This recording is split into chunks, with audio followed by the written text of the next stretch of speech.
మొన్న జరిగిన జిల్లా ఏం జరిగింది? నిన్న మొన్న నేను హైదరాబాద్లో లేను. జరిగిన సంఘటన మీద కలెక్టర్ గారిని కలిసి అసలు ఎట్లా జరిగింది, ఎవరెవరు ఏ విధంగా అక్కడ వారిని ఊర్లకు తోలుకుపోయే విధంగా ప్రేరేపించారు అనే విషయం మీద నేను అడిగి తెలుసుకోవడం జరిగింది. మిగతా విషయాలన్నీ కలెక్టర్ గారు, ఎస్పీ గారు వాళ్ళు చట్టపరంగా మిగతా చర్యలు తీసుకుంటారు. లగచర్లలో టీఆర్ఎస్ పార్టీ కార్యకర్తలకి టార్గెట్ చేస్తున్నారని సమాచారం ఉంది. నిన్న తాండూరు ఎమ్మెల్యే గారు ₹100 ఇచ్చి ఈ దాడి చేయించాడు అని చెప్పి సమాచారం సార్. దాని మీద మీరేమంటారు? తాండూరు ఎమ్మెల్యే ఎవరు? తాండూరు మనోహర్ రెడ్డి గారు చెప్పి నిన్న ప్రెస్ మీట్లో ఏం జరిగింది అనేది ప్రభుత్వంలో వాళ్ళు భాగస్వామ్యం ఉన్నారు కాబట్టి వాళ్ళకు కొంత ఇన్ఫర్మేషన్ ఉండొచ్చు. దాని మీద తాండూరు ఎమ్మెల్యే గారు మాట్లాడిండొచ్చు, కానీ ఏం జరిగింది అనేది నేను లేకుంటే అందుకోసం ఇప్పుడు తెలుసుకుంటున్నాను. నేను జిల్లా కలెక్టర్ గారిని కలెక్టర్ గారు ఏమన్నా దాడి జరగలేదని చెప్తున్నారు. దాడి జరగలేదు, రైతులు దాడి చేయలేదు అని చెప్పి కలెక్టర్ గారు చెప్పిండ్రు, కానీ కొన్ని అసాంఘిక శక్తులు మాత్రం తప్పకుండా దాడి చేయడానికి ప్రయత్నించారు అనే విషయాన్ని వాళ్ళు క్లియర్గా కలెక్టర్ గారు చెప్పిండ్రు. దాడిని తీవ్రంగా ఖండిస్తున్నాం, తీవ్రంగా పరిగణిస్తున్నాం. ఎందుకంటే ప్రజాస్వామ్యంలో దాడులకు తావులేదు.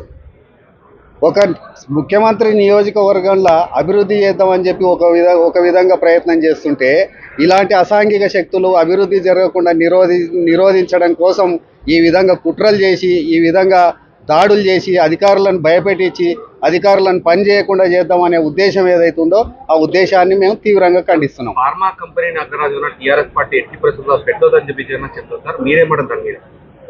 ఇదే ఫార్మా కంపెనీ పేరు మీద ఇబ్రహీంపట్నం నియోజకవర్గంలో 1000 ఎకరాలను టీఆర్ఎస్ ప్రభుత్వం సేకరించింది. మరి అప్పుడు ఏ విధంగా సేకరించింది? ఇప్పుడు ముఖ్యమంత్రి కాన్స్టిట్యున్సీ తన నియోజకవర్గాన్ని అభివృద్ధి చేద్దామని చెప్పి వేలాది మంది, వందలాది మంది యువకులకు ఉద్యోగాలు ఇప్పిస్తామని చెప్పి ముఖ్యమంత్రి గారు ప్రయత్నం చేస్తుంటే ఈ విధంగా అడ్డుకోవడం అనేది కేటీఆర్కు, హరీష్ రావుకు ఇది తగదు. ఏ విధమైన బట్టి వెనుకడుగు వేసే ప్రసక్తి లేదు. అక్కడ తప్పకుండా ఇండస్ట్రీస్ వస్తాయి. ఫార్మా కంపెనీ కాదు, ఇంకా రకరకాల ఇండస్ట్రీలు వస్తాయి. అక్కడ పారిశ్రామికంగా చాలా ముందరికి తీసుకుపోయి చేసి అభివృద్ధి చేయడం జరుగుతుంది. కాంగ్రెస్ పార్టీ టీఆర్ఎస్ నాయకులని మాజీ ఎమ్మెల్యేలను టార్గెట్ చేసి ఈ రోజు భయమంత్రం చూసి అక్రమ అరెస్ట్ చేసిన ఈ రోజు నరేందర్ రెడ్డి గారు కూడా అరెస్ట్ అయింది. దాని మీద మీరేమంటారు? నిన్ననే నేను టీవీలో చూసిన ఐజీ గారు దాని మీద క్లియర్గా ప్రతిస్పందించారు. ఎవరైతే ఆ ఇన్సిడెంట్లో ఎవరెవరికి భాగస్వామ్యం ఉందో వాళ్ళని మాత్రమే తప్పకుండా వదిలిపెట్టేది లేదు, వాళ్ళని తప్పకుండా కేసులు కడతామని చెప్పిండ్రు. దాంట్లో ఎవరెవరికైతే ఇప్పుడు 55 మందిని కస్టడీలోకి తీసుకొని అందరినీ ప్రశ్నించి దాంట్లో ఎవరికి అయితే భాగస్వామ్యం లేదో వాళ్ళందరినీ సగౌరవంగా ఇంటికి పంపించడం జరిగింది. ఎవరైతే ఇన్వాల్వ్మెంట్ ఉన్నారో వాళ్ళని చట్టపరంగా తప్పకుండా యాక్షన్ తీసుకోవడం జరుగుతుంది. ముఖ్యమంత్రి మీరు సోదరిగా ఇక్కడ కొడంగల్ నియోజకవర్గం వికారాబాద్ జిల్లాలో ఇటువంటి సంఘటనలు జరగడం రాష్ట్ర వ్యాప్తంగా ఇది అంత చర్చ జరుగుతుంది. దాని మీద మీరు ఏమంటారు? ఇది చాలా దురదృష్టకరం. దీంట్లో టీఆర్ఎస్ శక్తులు, యుక్తులు అన్నీ పనిచేసినాయి. వాళ్ళందరూ కలిసి ఈ విధంగా ప్రయత్నం చేసి కొడంగల్ నియోజకవర్గాన్ని, ముఖ్యమంత్రి పేరు ప్రతిష్టలను భంగం కలిగించాలనే ఉద్దేశంతో హరీష్ రావు, కేటీఆర్ ఈ విధంగా ప్లాన్ చేసి ఈ విధంగా అడ్డుకుంటున్నారని చెప్పి చెప్తున్నారు. ఇప్పుడు అక్కడ రైతులు కాదు అరెస్ట్ అయ్యేది, టీఆర్ఎస్ కార్యకర్తలు అని చెప్పి ఈ రోజు మహేష్ రెడ్డి గారు చెప్తున్నారు, ఆనంద్ గారు చెప్తున్నారు. మీరేమంటారు? మహేష్ రెడ్డి గారు చెప్పినా, హరీష్ రావు చెప్పినా, కేటీఆర్ చెప్పినా ఏ టీఆర్ఎస్ కార్యకర్తను ఎవరిని వేలాది మంది టీఆర్ఎస్ కార్యకర్తలు ఉన్నారు కొడంగల్, వాళ్ళందరినీ అరెస్ట్ చేస్తున్నారా?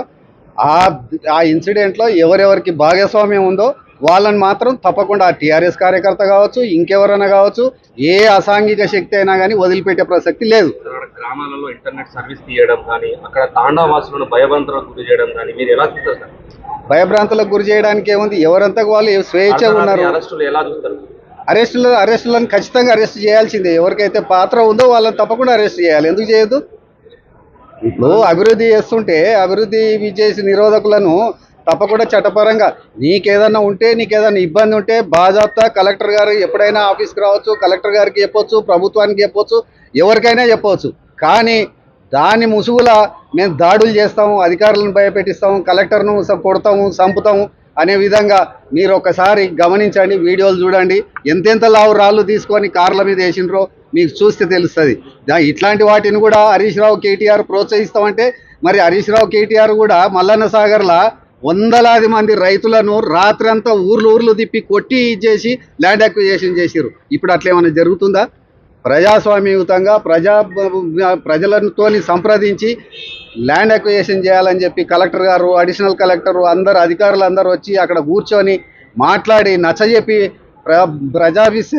ప్రజాభిప్రాయ సేకరణ చేసి భూములు తీసుకుందామని చెప్పి ప్రభుత్వం ఒక దిక్కు ఆలోచన చేస్తుంటే ఇట్లాంటి కుట్రలు చేసి వీళ్ళందరూ హరీష్ రావు, కేటీఆర్ వీళ్ళందరూ అడ్డగోలుగా డబ్బులు పంపించి దోసుక తిన్న డబ్బులని పంపించి కార్యకర్తలను రెచ్చగొట్టి అమాయకులను రెచ్చగొట్టి వాళ్ళను మరి ఇట్లా రౌడీలుగా చిత్రీకరించే విధంగా వాళ్ళు తయారు చేస్తున్నారు వాళ్ళను.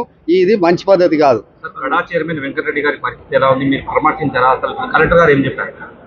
కడా వెంకటరెడ్డి గారి ఆరోగ్యం మంచిగా ఉంది. నేను ఫోన్లో మాట్లాడినా ఆయన ఇంట్లో డాక్టర్స్ ఇంట్లో రెస్ట్ తీసుకోమని చెప్పిండ్రు. వారికి కొంత ట్రీట్మెంట్ కూడా జరుగుతుంది. వారి చెవికి మరి దెబ్బ తగిలింది, దానికి కూడా ట్రీట్మెంట్ జరుగుతుంది. ఆయన ఇంట్లో రెస్ట్ తీసుకుంటున్నాడు. నరేందర్ రెడ్డి ఇంకో రెడ్డి ఎవరు అనేది కాదు, దాంట్లో భాగస్వామ్యం ఎవరికి ఉన్నా చట్ట పరిధిలో వాళ్ళకి అది తప్పదు. చట్టం తన పని తాను చేసుకుపోతుంది. Thank you sir.